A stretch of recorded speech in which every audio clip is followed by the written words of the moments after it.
Welcome to back my YouTube channel. स्वागत है आपका अपने YouTube channel biology with Harikesh में। आज हम आपके लिए वेरी इंपॉर्टेंट क्वेश्चंस लेके आए हैं और आई होप ऐसे क्वेश्चंस आपको रेयर केसेस में देखने को मिलेंगे और विशेष रूप से competitive exam specially one day exams के लिए बहुत ही बेनिफिशियल हैं, बहुत ही इंपॉर्टेंट हैं। तो इस श्रृंखला में क्वेश्चंस की 5 क्वेश्चंस की श्रृंखला में आइए देखते हैं। क्वेश्चन नंबर फर्स्ट कह रहा चिपको आंदोलन प्रारंभ किया गया था। पूछ रहा है कि जो चिपको आंदोलन है ये सबसे पहले किसने प्रारंभ किया था। ध्यान दीजिएगा, ये टेट में कई बार क्वेश्चन पूछा गया है, इसलिए सिलेक्टेड क्वेश्चंस ही लिए गए हैं। चिपको आंदोलन प्रारंभ किया गया था किसके द्वारा? तो स्वामीनाथन, बी ऑप्शन है बहुगुणा, सी ऑप्शन है ओडम ने और डी ऑप्शन है मिश्रा ने। तो देखिए इनका शॉर्ट नेम ही लिखा गया है क्योंकि ऐसे भी क्वेश्चंस का पैटर्न बनाता है, पूरा फुल नेम ना पूछ करके शॉर्ट नेम से पूछा जाता है, इसलिए कंफ्यूजन ना हो। ध्यान दीजिएगा, एम.एस. स्वामीनाथन होगा, रीता बहुगुणा का नाम, सुंदरलाल बहुगुणा का नाम सुने होंगे आप, ई.पी. ओडम का नाम सुने होंगे और आर मिश्रा। ये 4 ऑप्शंस हैं। ध्यान दीजिएगा, एम.एस. स्वामीनाथन को हरित क्रांति का जनक कहा जाता है, जबकि यहाँ क्या पूछ रहा है, रिलेशन पूछ रहा है चिपको आंदोलन का। चिपको आंदोलन मतलब आप सुने होंगे कि ऐसा आंदोलन जिसमें वृक्षों को जब काट रहे थे राजा और उनके विशेष वर्कर्स लोग मिल करके, तो उस समय वहाँ की महिलाएं क्या करती थी, वृक्ष से चिपक जाती थी। तो यहाँ वृक्ष से चिपकने से रिलेशन है, ना कि किसी इंडिविजुअल पर्सन या एनिमल से। ओके, ध्यान रहे। तो ए तो गलत हो जाएगा, स्वामीनाथन साहब तो हरित क्रांति के जनक हैं। ध्यान रखिएगा, एम.एस. स्वामीनाथन को क्या कहा जाता है, हरित क्रांति का जनक कहा जाता है। बी जो बहुगुणा है ये आपका राइट आंसर हो जाएगा, बहुगुणा इज राइट आंसर। इन्होंने सबसे पहले क्या किया था, चिपको आंदोलन का प्रारंभ किया था। ये वृक्ष के संरक्षण से आधारित है कि वृक्षों की जो अंधाधुंध कटाई हो रही है, जिससे पॉल्यूशन बढ़ रहा है, जिसके कारण ग्लोबल वार्मिंग बढ़ रही है, इसको रोकने के लिए सबसे पहले आंदोलन जो चलाया गया था वो बहुगुणा के द्वारा चलाया गया था। तीसरा ई.पी. ओडम दिया है, ध्यान दीजिएगा, ई.पी. ओडम ये रिलेशन रखते हैं किससे, इकोलॉजी से। इनको कहा जाता है फादर ऑफ इकोलॉजी, पारिस्थितिकी या पारिस्थितिकी का जनक कहा जाता है, इन्हें इकोलॉजी का जनक कहा जाता है। आर मिश्रा का नाम दिया है, रामदेव मिश्रा इनका पूरा नाम है। आर मिश्रा का जो रिलेशन है ये आपके इंडियन इकोलॉजिस्ट हैं।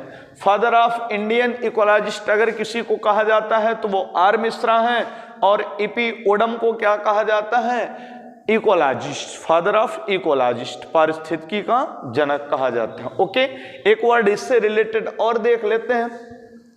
देखिए जो ई.पी. ओडम और आर मिश्रा में है, इसमें एक चीज और पूछा जाता है कभी कभी कि पारितंत्र या इकोसिस्टम या पारिस्थितिक तंत्र शब्द का प्रयोग सबसे पहले किसने किया था। द वर्ड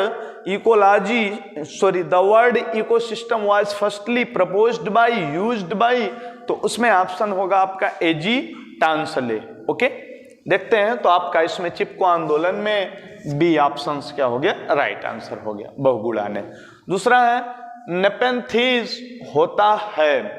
नेपेंथीज क्या है, तो नेपेंथीज एक प्रकार का कीटभक्षी पौधा है। कैसा पौधा, कीटभक्षी पौधा। ओके, अब कह रहा है कि नेपेंथीज क्या है, तो इसमें पूछ रहा प्राथमिक उत्पादक है, प्राइमरी प्रोड्यूसर है, या फिर कंज्यूमर है, या फिर प्राइमरी प्रोड्यूसर एंड कंज्यूमर, दोनों पूछ रहा है, या फिर नन ऑफ दीज, इनमें से कोई नहीं। तो कह रहा है कि जो नेपेंथीज है ये कैसा है, इसका नेचर क्या है, जबकि ये प्लांट है, आपको पता है कीटभक्षी पौधा है, तो कीटभक्षी पौधा है तो प्राथमिक उत्पादक होगा। पौधे सभी क्या होते हैं, प्राइमरी प्रोड्यूसर्स होते हैं कि नहीं, क्योंकि ये डायरेक्टली किस पे डिपेंड होते हैं, सनलाइट पे, और ये अपने फूड का फॉर्मेशन सेल्फ से मैन्युफैक्चर करते हैं, तो इसलिए इनको प्रोड्यूसर बोला जाता है। एक तो ये सही है, लेकिन आगे देख लीजिए क्या और भी क्वेश्चंस इससे रिलेटेड आंसर सही हो सकते हैं।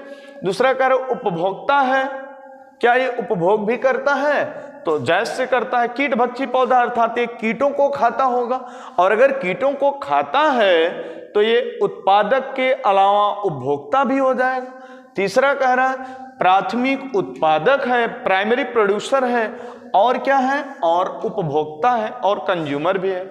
और चौथा कह रहा है इनमें से कोई नहीं, इनमें से कोई नहीं, ये तो गलत हो गया। तो आपको ऑप्शन चूज करना है इन तीनों में से। तो देखिए प्राथमिक उत्पादक है, हाँ क्यों है, क्योंकि ये प्लांट है, और जितने भी प्लांट्स होते हैं सब नेचर से ऑटोट्रॉफिक होते हैं, स्वपोषी होते हैं, तो इसलिए ये हो गया।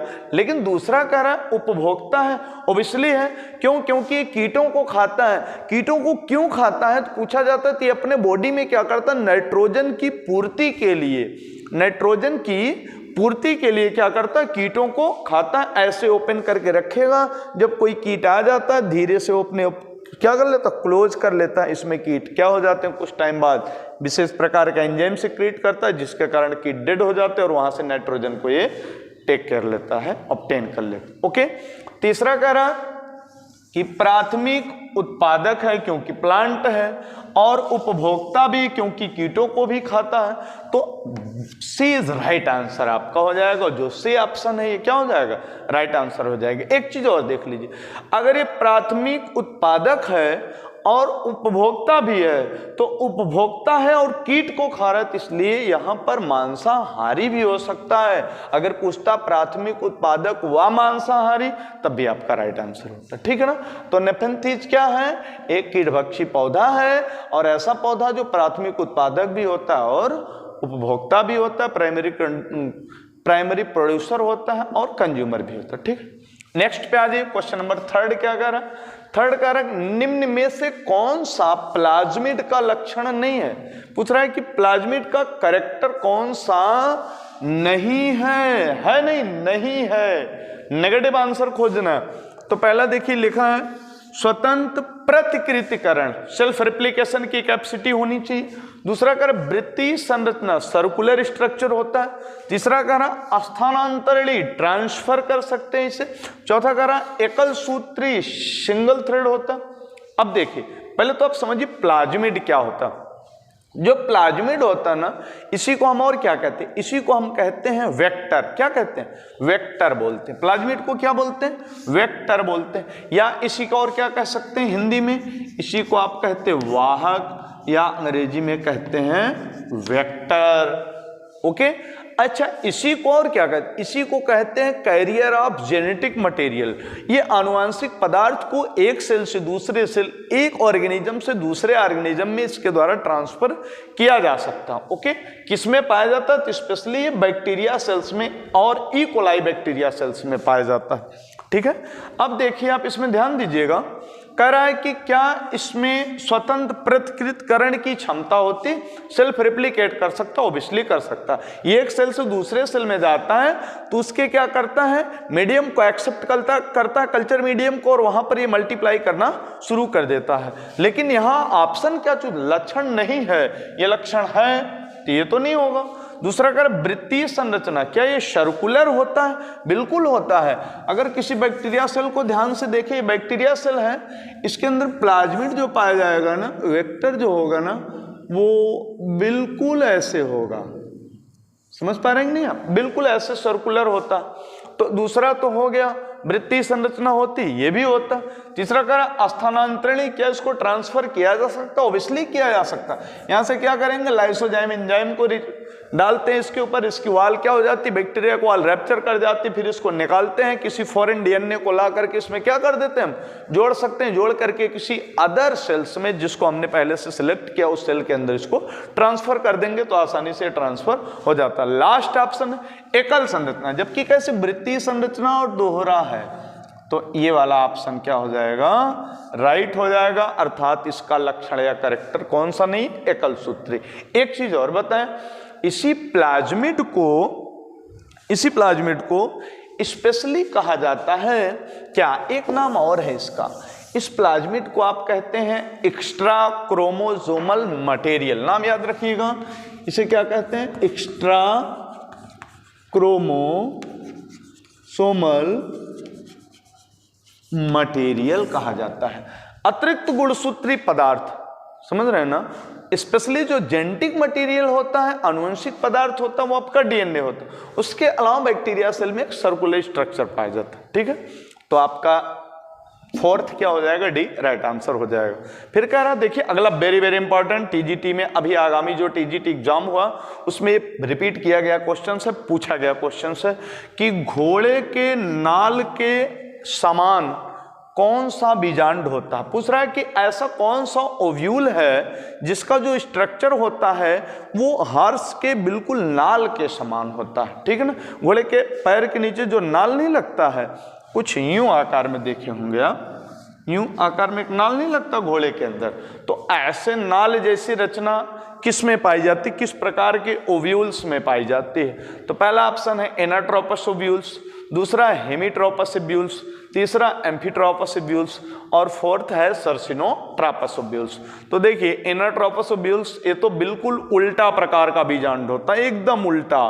तो अगर पूछा जाए कि एनाट्रोपस ओव्यूल कैसा होता है, तो उल्टा होता है।